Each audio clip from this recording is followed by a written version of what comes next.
When I moved from Ghana to America, one of the biggest culture shocks I experienced wasn't what you'd expect.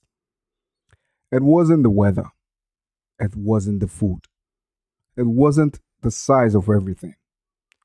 It was how quickly minor misunderstandings can escalate into deadly violence. The Carmelo Anthony case has once again split social media wide open. Ever since the guilty verdict was announced, the conversation has quickly moved beyond the facts of the case and into familiar territory: race. At this point, it almost feels inevitable. Whenever a high profile criminal case involves people of different racial backgrounds, the debate immediately becomes about race. Before many people even examine the evidence, testimony, or legal arguments, they pick a side based on how they view race relations in America. Some see racial bias, others see accountability. Some see a miscarriage of justice, others see a straightforward application of the law. As we speak, Carmelo Anthony's attorneys have filed an appeal seeking to overturn the conviction. His legal team continues to argue that he acted in self defense and that legal errors occurred during the trial. The appeals process could take years, and until then, the debate will continue. But beyond the legal arguments, this case highlights something that has fascinated me ever since I moved to America. For those who may not be familiar with the case, here's a quick summary. On April 2nd, 2025, at a high school track meet in Frisco, Texas, 17-year-old Karmelo Anthony and 17-year-old Austin Metcalf became involved in an altercation under a team tent during a rain delay. According to testimony presented during the trial, Metcalf confronted Anthony about being in an area designated for another school's athletes. What began as a verbal disagreement quickly escalated. During the confrontation, Anthony stabbed Metcalf in the chest. Metcalf later died from the wound. Anthony was arrested and charged with first-degree murder. Because he was 17 at the time, Texas law required that he be prosecuted as an adult. The prosecution argued that the stabbing was not justified. They maintained that Anthony escalated what started as a verbal dispute, that Metcalf was unarmed, and that introducing a knife into the encounter transformed a disagreement into a homicide. The defense, however, saw things differently. Anthony's attorneys argued self-defense. They claim he felt threatened during the confrontation, believed he was in danger, and reacted out of fear. They emphasized his age, lack of a serious criminal history, and argued that the incident unfolded rapidly under stressful circumstances. Ultimately, the jury rejected the self-defense argument and returned a guilty verdict. Now, whether you agree with that verdict or not isn't what I want to discuss today. What I want to discuss today is the mindset behind so many of these cases. Because when I moved from Ghana to America, one thing immediately stood out for me. Back home, disagreements happen all the time. Road rage happens all the time. People exchange insults through car windows all the time. People argue in traffic all the time. In fact, if you grew up in Ghana, you know that arguing in traffic is practically part of the driving experience. That's not to say violence never happens. It certainly does. But in most cases, the worst outcome is a few punches being exchanged before bystanders step in and separate the people involved. Many times, the same people who were fighting minutes earlier end up shaking hands and moving on with their day. The goal generally isn't to permanently maim someone. The goal isn't to kill someone. The goal certainly isn't to end someone's life over a misunderstanding.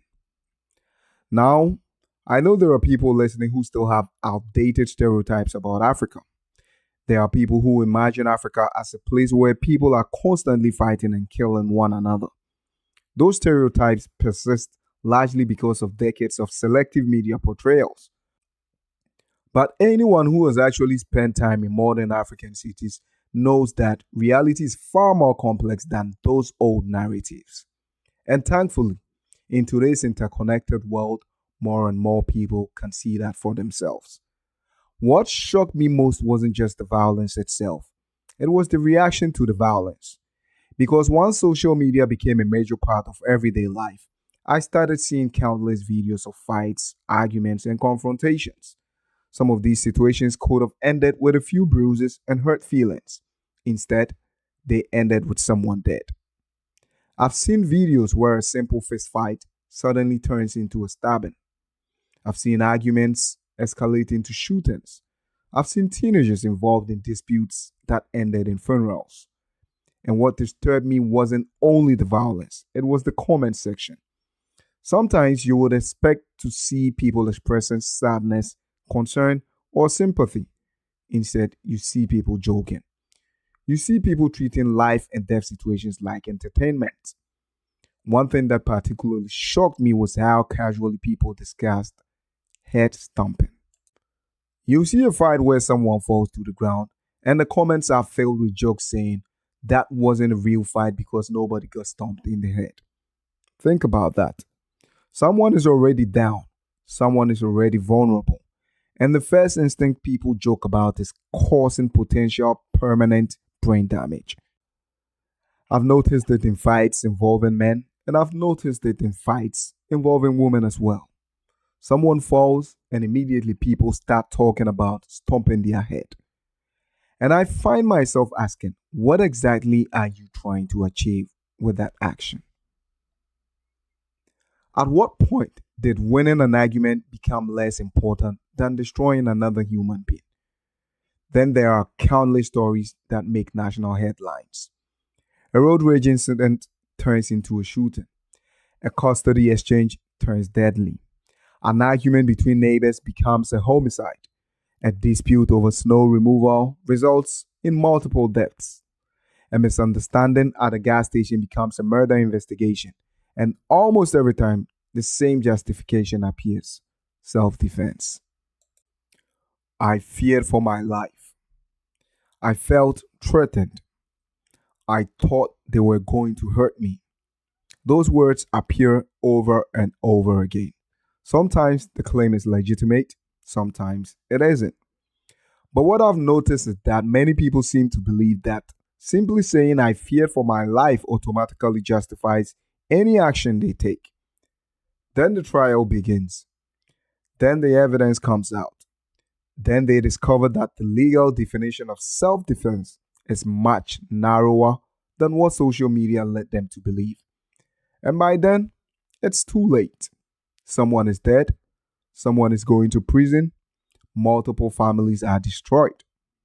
I've seen cases where individuals took their own lives after realizing the magnitude of what they had done and recognizing that the self defense argument was unlikely to save them.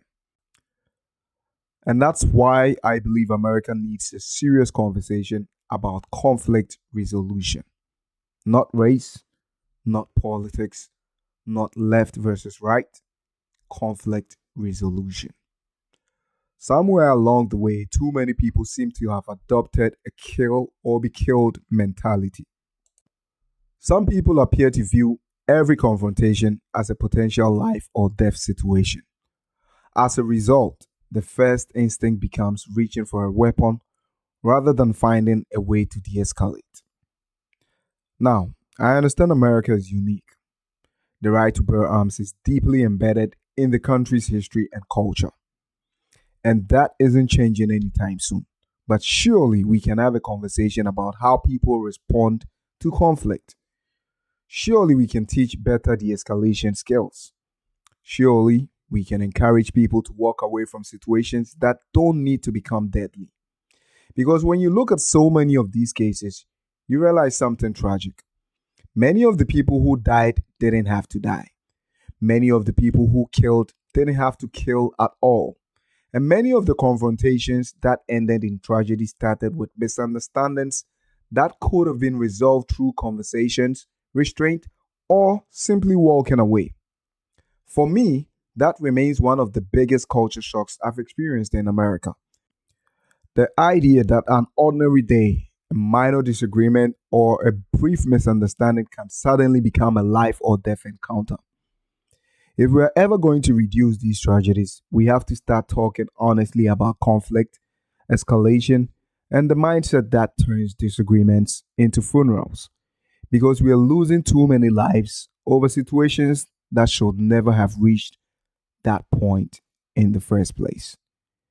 If you like what you just heard, like, comment, subscribe to the channel for more commentary.